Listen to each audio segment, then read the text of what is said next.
আসসালামু আলাইকুম প্রিয় দর্শক, আজ আমরা শুনবো হযরত ওমর রাদিয়াল্লাহু তাআলা আনহু-এর জীবনের একটি চমৎকার ঘটনা যা আমাদের ইসলামের প্রতি আরো সচেতন করে তুলবে। মদিনার খলিফা হযরত ওমর রাদিয়াল্লাহু তাআলা আনহু একজন ন্যায়পরায়ণ শাসক, যিনি সর্বদা তার প্রজাদের কল্যাণের চিন্তা করতেন।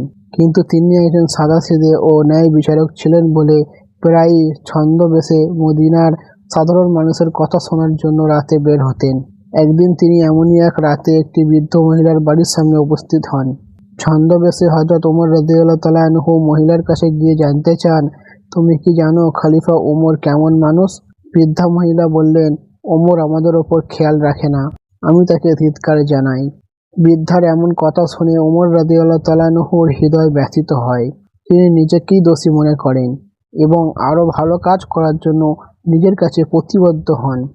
এই ঘটনা আমাদেরকে শেখায় যে ইসলামের সঠিক পথে প্রচলিত হতে হলে আমাদেরকে সর্বদা নিজের ভুল ত্রুটিগুলো দেখে তা সংশোধন করতে হবে।